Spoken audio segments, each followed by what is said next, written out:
সাবধানে। পরিচয় করিয়ে দিই, ও আমার হাজবেন্ড অনিক মাহমুদ, আর ও আমার ফ্রেন্ড মেঘলা।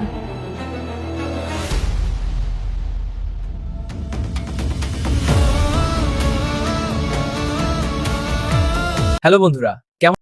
গরিব ঘরে রাজপুত্র নয়, কি ঘটতে চলেছে? বন্ধুরা, গরিব ঘরে রাজপুত্র ৮ নাটকের শেষ দৃশ্য আমাদের সবাইকে স্তব্ধ করে দিয়েছে। বৃষ্টি যখন তার স্বামী অনিক মাহমুদের সাথে মেঘলার পরিচয় করিয়ে দিল, সেই মুহূর্তের নীরবতা আসলে অনেক বড় ঝড়ের পূর্বাভাস। আজকের ভিডিওতে আমরা বিশ্লেষণ করব পর্ব ৯ এই ত্রিমুখী সম্পর্কের পরিণতি কি হতে পারে। মেঘলা ৪ বছর পর তার হারিয়ে যাওয়া ভালোবাসাকে খুঁজে পাওয়ার কথা বলেছিল। এখন প্রশ্ন হল, অনিক কি সেই মানুষটি? অনিককে দেখে মেঘলার স্তব্ধ হয়ে যাওয়ার পেছনে কি লুকোনো কোনো অতীত আছে? যদি অনেকই সেই ব্যক্তি হয়, তাহলে বৃষ্টির সামনে অনেক কিভাবে নিজেকে নির্দোষ প্রমাণ করবে?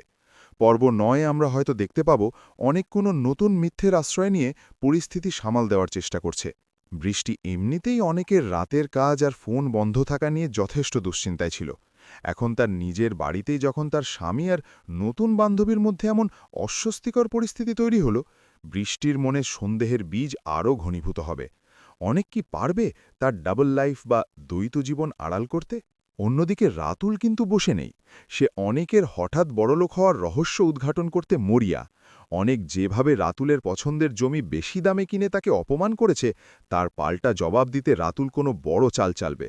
সাব্বিরকে দিয়ে শান্তার সাথে প্রেম করানোর যে পরিকল্পনা অনেক করেছিল, সেটিকে সফল হবে নাকি উল্টো অনেক নিজেই ভেসে যাবে? মেঘলার অসুস্থ বাবা মৃত্যুর আগে নাতির মুখ দেখতে চান। যদি মেঘলা অনেককে তার সেই পুরনো প্রেমিক হিসাবে বৃষ্টির কাছে দাবি করে বসে, তাহলে অনেক কি অনেক আর বৃষ্টির সাজানো সংসারে ভাঙন ধরাবে, নাকি মেঘলার বাবার শেষ ইচ্ছা পূরণের নাম করে অনেক কোনো নতুন নাটক শুরু করবে? সব মিলিয়ে গরিব ঘরে রাজপুত্র ৯ হতে চলেছে রহস্য আর আবেগের এক চূড়ান্ত লড়াই। আপনাদের কি মনে হয়, অনেক কি মেঘলাকে আগে থেকে চিনত, নাকি এটি কেবলই ভাগ্যের এক নিষ্ঠুর পরিহাস?